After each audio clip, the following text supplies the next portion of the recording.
It's not easy to get men to go to the doctor, and data backs that up. According to a Cleveland Clinic survey, 55% of men say they do not get regular health screenings. A young Minneapolis man whose own mother works in the medical field found out the hard way that ignoring symptoms can have real consequences. Susan Elizabeth Littlefield has his story. At this point, Will makes healthcare look easy, but it's been a brutally hard road. It started with a stomach ache while he was at work. It was nausea, and I had to go in the bathroom and throw up, but it was after that I started feeling these really weird pains in my stomach. And the healthy 25-year-old would stay home for a week, wrenched in pain. He was sweating profusely and endlessly thirsty. His only relief was lying down. But still, he thought maybe it was a bad bug. His mom, who's seen a lot of sick people as a patient care coordinator, thought it was something worse. He didn't look like my child. He looks sick. He almost looked like he's on deathbed. I did not want to go to the hospital. I thought it was just like, oh, I'll be fine. And I said, no, we need to call the ambulance. And she was right. Will's body was failing. He had pancreatitis. The organ that's supposed to regulate the blood sugar was literally dying, and necrosis was setting in. With pancreatitis, sometimes you get this really aggressive inflammatory response. So he was, his heart was racing, and he was, spiking fevers on and off during his hospital stay. A stay that would last 5 long weeks, as Will was violently ill and lost 40 pounds. What do you want people to know after your experience? It's okay to be vulnerable. It's okay to tell people that you're in pain. Take my story, for example. I almost died. Not listening to my body and trying to be a tough guy, it's not worth it. Will learned another big lesson, too.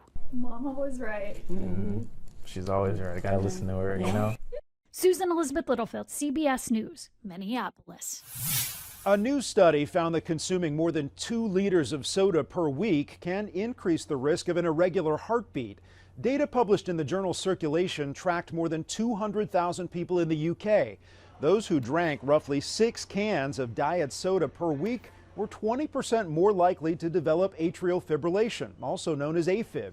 This is an association. This is not to say that the artificial sweeteners caused atrial fibrillation, but there's something there and something that we need to learn more about. Those who drank regular soda had a 10% increased risk. Cardiologist Dr. David Major says while the negative effects of sugar are well known, the benefits and risks of artificial sweeteners aren't so clear. My real take home in general is that I push everybody to drink and eat natural products, natural foods, and really avoiding anything artificial, really thinking about this from a holistic perspective. How can I improve my overall health by taking in real food and not artificial things? The study found people who drank 1 liter or less of fruit or vegetable juice every week decreased their risk of developing AFib by 8%. The Surgeon General has warned there's an epidemic of loneliness in the country, and the problem can be particularly acute for older Americans. But more senior living centers are using a surprising tool that can help connect people in a virtual world. I'm in the cockpit now, they're playing, huh?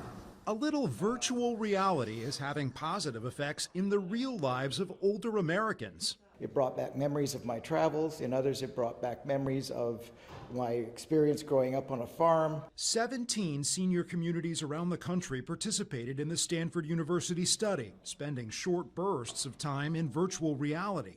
Nearly 80% of participants felt more positive, and about 60% said they felt less isolated. 83% said it was beneficial to their relationship with caregivers. You could be with a bunch of animals, you could be in Paris, you can be in a crowded orchestra. Professor Jeremy Bailenson is a co-author. What we found is that the magic of Experience VR, how happy it makes people, just the novelty of these experiences, it improves people's mood, it gives them something to talk about. The study also showed that compared to other technology like cell phones, seniors preferred virtual reality as a more natural medium. Stimulated virtually every area of my brain, all the senses. One thing it's not meant to do is replace actual human interaction.